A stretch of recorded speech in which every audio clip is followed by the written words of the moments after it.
Análisis de Bitcoin a viernes 23 de febrero de 2024. En el halving de 2021 tuvimos esta zona de máximos, la cual después de ella tuvimos un rally bajista haciendo nuevos mínimos aquí, zona en la cual tuvimos una zona de acumulación que vemos que ya se ha superado con mucha fuerza.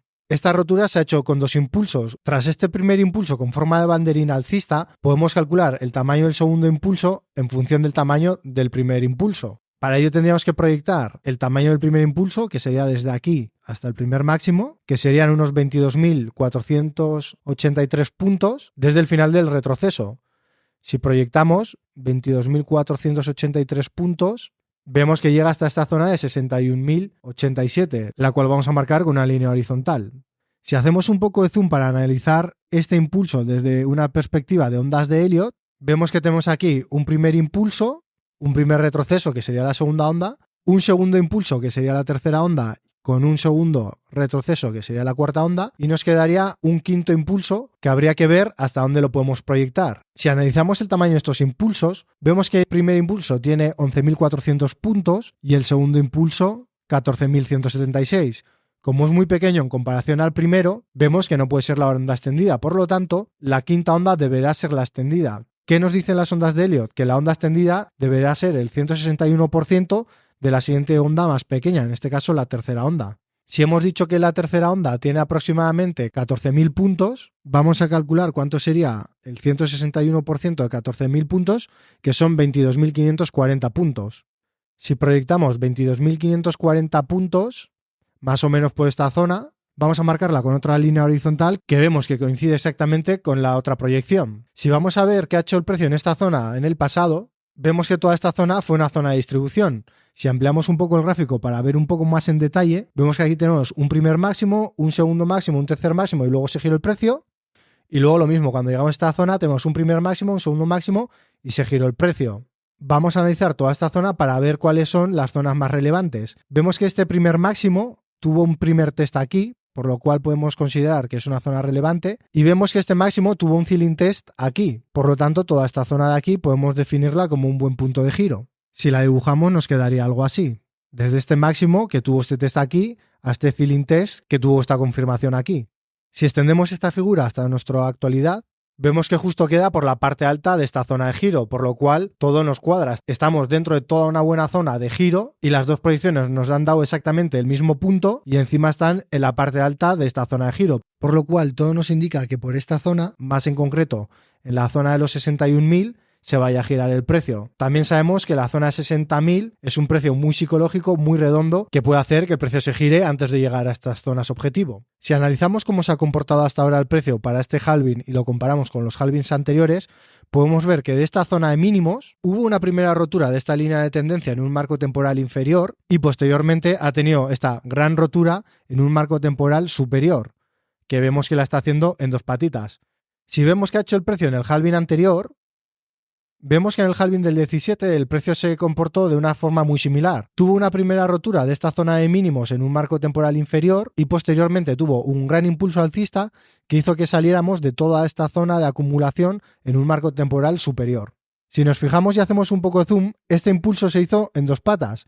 Un primer impulso, un retroceso y un segundo impulso. Tras este segundo impulso, el precio vino a testear la línea de tendencia del marco superior en marzo del 2020, es decir, un año antes del halving siguiente, que si lo comparamos a nuestro halving de ahora sería en marzo del 2024. Si vemos que hizo el precio en el halving anterior, en el halving del 2013 tuvimos esta zona de máximos, todo el rally bajista, una zona de mínimos de acumulación, la cual tuvo una primera rotura, que posteriormente tuvo un gran impulso alcista, que como vemos se dividió como ahora en dos impulsos, es decir, un primer impulso que dibujó también un banderín alcista con un segundo impulso que podemos ver que tiene un tamaño muy similar al primer impulso. Después de alcanzar estos máximos también en la zona de distribución del halving anterior, vemos que hizo un test a la línea de tendencia del marco superior en agosto de 2016, es decir, un año antes del halving siguiente, que comparándolo para nuestro halving de ahora sería agosto del 2024. Por lo tanto, en base a la acción del precio podemos suponer que vamos a tener unos nuevos máximos recientes por la zona de $61.000 y que tras este nuevo máximo es posible que venga a testear esta línea de tendencia en función del comportamiento de Bitcoin en los halvings anteriores. Para ver si es razonable un retroceso de este tamaño, vamos a calcularlo desde un punto de vista de Fibonacci. Si calculamos el retroceso que tiene que hacer desde el mínimo que hemos tenido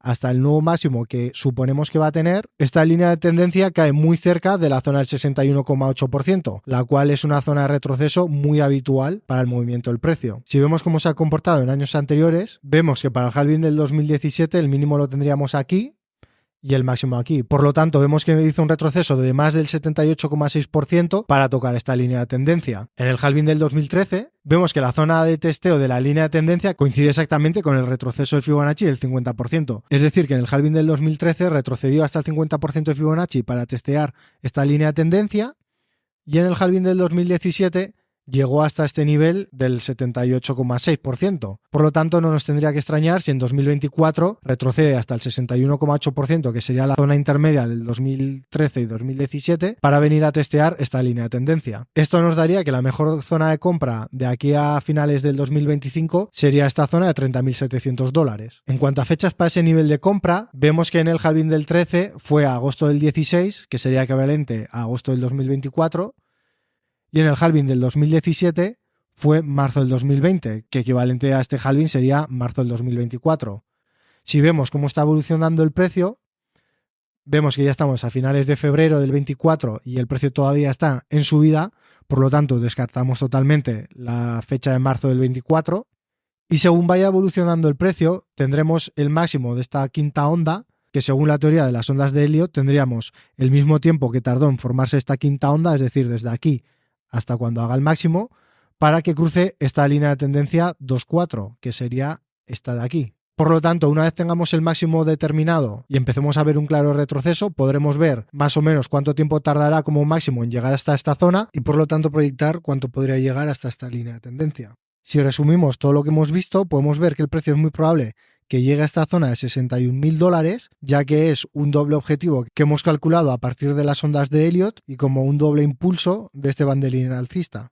Si extrapolamos el movimiento del precio una vez alcanzado este máximo, en comparación al halving del 2013 y 2017, vimos que en ambos casos vino a testear esta línea de tendencia, que en el 2013 tuvo que retroceder hasta el nivel Fibonacci 50% y en el halving del 2017 retrocedió hasta esta zona. Vemos que en el halving actual justo tendría que retroceder hasta la zona media de los dos halvings anteriores, lo cual sería un punto razonable. Como conclusiones finales, diríamos que si estamos holdeando Bitcoin, podríamos vender en esta zona de aquí, aproximadamente entre los 60 y $61.000, y luego volver a comprar por esta zona de esta línea de tendencia, que en función de cuándo llegue será un precio u otro, pero estaríamos hablando de la zona de $30.700.